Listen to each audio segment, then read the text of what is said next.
நமஸ்காரம். இன்றைக்கி வாழைப்பூ அரைச்சி விட்ட சாம்பார் வைக்க போகிறேன். வாழைப்பூ எடுத்து ஆஞ்சி வச்சுருக்கேன். இது ஆஞ்ச வாழைப்பூ. அதுலேருந்து எடுத்தது இது ரெண்டுத்தையும் எடுத்துடணும்.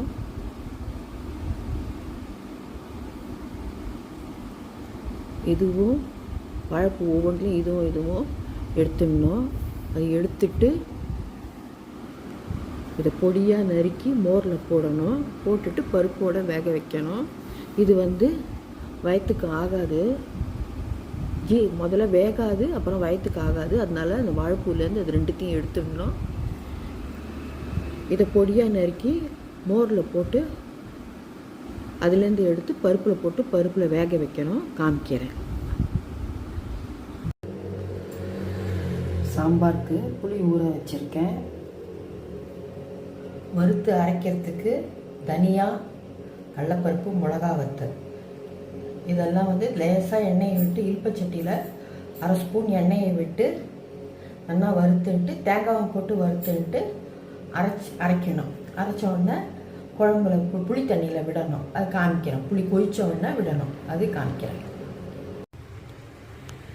வாழைப்பூவை பொடியாக நறுக்கி மோர் ஜலத்தில் போட்டு வச்சுருக்கேன்.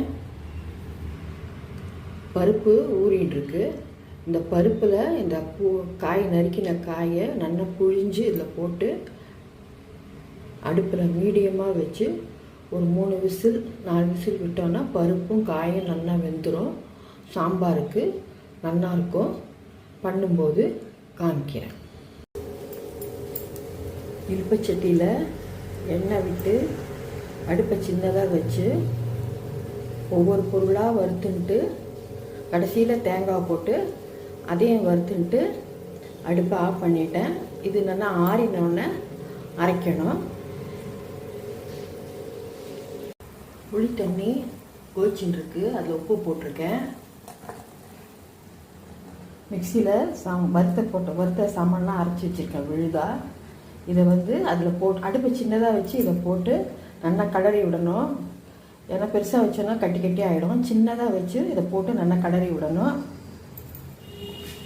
அதுக்கப்புறம் அது 2 நிமிஷம் கொதிக்கணும். புளி தண்ணியும் இதுவும் 2 நிமிஷம் கொதித்த பிறகு பருப்பு வாழைப்பூ நல்லா வெந்திருக்கு. அதை அந்த புளி தண்ணியும் அரைச்ச சாமானம் போட்டது தண்ணியில் இதை போட்டு நல்லா கிளறி விட்டு இன்னும் 2 நிமிஷம் கொதித்த பிறகு தாளித்து கொட்டணும். வாழைப்பூ சாம்பார் ரெடி ஆகிடுது. எப்படி இருக்குன்னு பண்ணி பார்த்துட்டு சொல்லுங்க. மறக்காமல் சப்ஸ்கிரைப் பண்ணுங்க. தேங்க்யூ.